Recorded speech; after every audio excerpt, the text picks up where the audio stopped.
The Right Side with Doug Billings. Okay, ladies and gentlemen, welcome back. Thank you very much for joining me from around the planet, wherever you are. If you're watching from the website, if you're watching on social media, thank you very much indeed for being here. You are part of the most intellectual, even to our audience in all of Radioland, ladies and gentlemen. Today, tackling the latest twist, another ridiculous twist, but you got to talk about it because the liberals are throwing it out there. The Jeffrey Epstein saga continues. A November 12th, 2025 email drop from the House Democrats featuring the dog that don't bark line about President Trump and so forth and the connections he supposedly had. All right. Democrats throwing out crap nonsense because they are thoroughly embarrassed and defeated with regards to their shutdown failing. They have no rudder, no direction. They can't do anything except cause chaos, division, and now this. So they've got to try to change the news cycle, and that's what this amounts to. I'm going to walk you through the facts, and I'm going to give you unique angles that you don't hear anywhere else, certainly not in the lamestream media, and why this story and these emails actually exonerate Trump. No BS here, just straight conversation with me and you, I promise you. But first off, we've got to look at the context of what these Democrat commune socialists are doing. Now, in case you're living under a rock, Epstein is the disgraced financier who is convicted of sex trafficking, died of suicide in 2019 while awaiting trial, so forth and so on.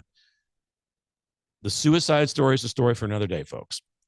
All right. Now, his network of people that he knew was a who's who of the elites in America and around the world. Bill Clinton with 26 flights on the Lolita Express, right? Prince Andrew, a lot of trips down there. And he's since just in the past 2 weeks, he's been stripped of all of his titles in the royal family. Because of his connect. Now, Prince Andrew is one thing, and I don't make it a habit of following the news of the royal family. I do think the pageantry and all that is pretty cool. But I know Sarah Fergie, the former Duchess of York.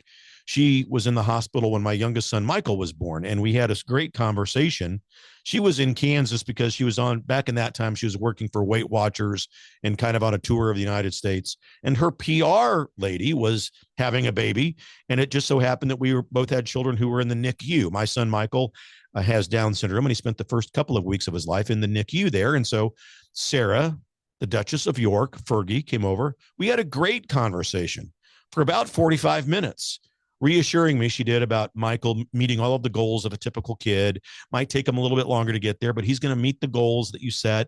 You're going to have a wonderful, blessed life, da-da-da-da-da. And we got letters, we got autographed pictures from her. Michael get Christmas cards from her.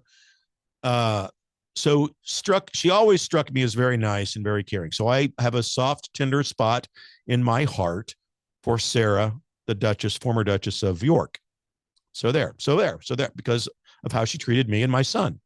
All right. Now, today, the House Democrats, led by Representative Robert Garcia, released emails from Epstein's estate, hyping them up, of course, as serious and disturbing to pressure the Department of Justice for full records. And then immediately this morning, you saw the Krasenstein kooks. Brian and Ed, is that their first name? The Krasenstein kooks, man. They are under payroll. They are under orders, like many of the liberal talking heads on social media with huge audiences. They get their directions and their orders from the hierarchy of the radical liberal left, and they are given marching orders to go and disperse the nonsense. And boy, did they. Now, let's read these emails closely. Let's take a look. Let's read them. They're out there on X, and USA Today posted them. Anybody can go read them for themselves. But the key email here is from April 2nd of 2011, all right? And Jeffrey Epstein is sending an email to Ghislaine Maxwell. And he says, quote, "I want you to realize that dog that hasn't barked is Trump." And then there's a redacted victim's name there. who spent hours at my house with him, and he has never once been mentioned. Okay, so there's the email. Now, the White House tells us that the redacted victim's name is Virginia Giuffre. Okay. She's the one who, unfortunately, not too long ago committed suicide. She repeatedly said that Trump was not involved in any wrongdoing, repeatedly, in deposition after deposition. Now, the Democrats redacted her name, which is convenient because since she can't rebut any of the information that we want to discuss, right? Very convenient. Dirty tricks, dirty tricks. So the line, that dog didn't bark. That's for all of you who are educated in classic literature.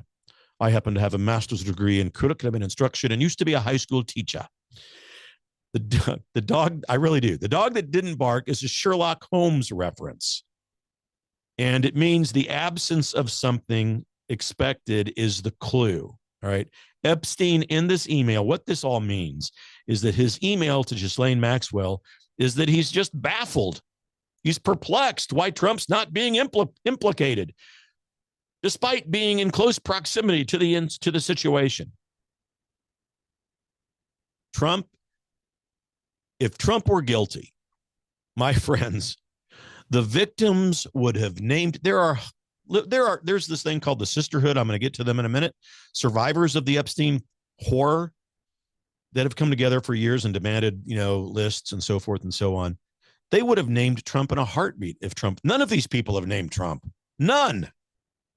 This would have come out years ago if Trump was involved. But in thousands of pages, FBI dumps, lawsuits, Maxwell's trial herself, Trump's absent from all of it. No island visits, no black book dirt tying him to any kind of a crime. He did go from New York to Palm Beach, Florida, to Mar-a-Lago when his plane was in the shop. And he got a ride from Epstein long before any knowledge of these crimes was known to the public, long before Lolita Island was purchased and used, long before any of that, okay? So he flew once to New York or to Palm Beach. That's the logs, the flight logs. You see Trump's name there. But yeah, they palled around for a while. Trump was never like a best buddy of his. But yeah, there are some pictures taken of him at nightclubs. Trump was a millionaire playboy, you guys, but he wasn't a pedophile. It's dirt that the radical left tries to throw up every once in a while. And again, this week, with their disastrous loss in the shutdown, they're trying to change the news cycle. All right. So another email dated January 31st, 2019. Epstein, again, is the author. He's writing to to Michael Wolff, who is an author, an anti-Trump guy through and through. And it says this. First of all, there's a redacted victim's name there. Redacted name, Mar-a-Lago. Trump said he asked Ghislaine to stop me, to resign, never a member ever. Of course, he knew about the girls as he asked Ghislaine to stop. Okay, now that's a choppy email. I just read it to you word for word. Victim, name redacted, Mar-a-Lago, period. Trump said he asked Ghislaine to stop me, to resign, comma, doesn't make sense to me, but that's what the email says. Never a member ever, period. Of course, he knew about the girls as he asked Ghislaine to stop, period. All right, that's the email. Now, let me explain what all of that gobbledygook means. The radical liberal left is twisting it, but actually, it exonerates him. It shows us that Trump intervened. He asked Maxwell, Ghislaine, to stop the recruiting of girls and women at Mar-a-Lago. And it aligns with President Trump's 2004 ban of Epstein from that club after Epstein was creeping on a member's teenage daughter there. Trump put a dead stop to it. There is not any participation. It is Trump shutting it down early before the scandals even were public, my friends. So Michael Wolff, the anti-Trump author, gets a hold of this information.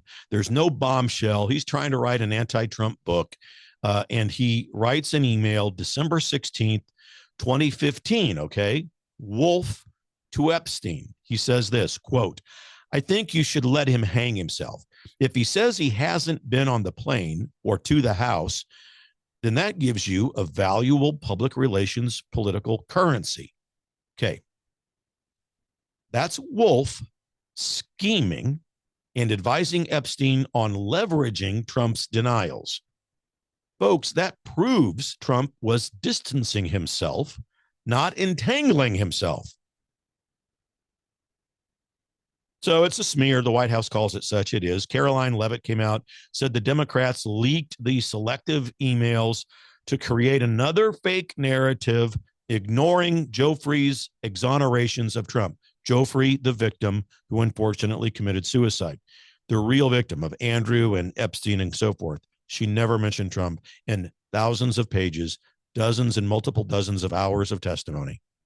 So, and of course, Trump denies trafficking knowledge. He didn't know about it. If dirt existed about that, it would have dropped during the Mueller investigation. Ladies and gentlemen, let's think it through. What about the impeachment trials, the fake nonsense that they put forth? I mean, it would have come out in all of that, but it didn't because it doesn't exist. And if I were to put on my HR hat and lens, I did my fair share of investigations when I was in corporate America. Associations happen in elite circles. There's no question about that. But actions count, my friends.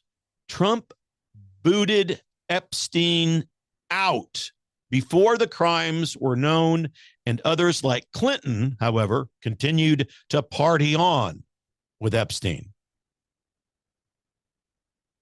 I'll give you, and again, my unique take on this. This is deep state deflection amid the 2025 wins that Trump is enjoying.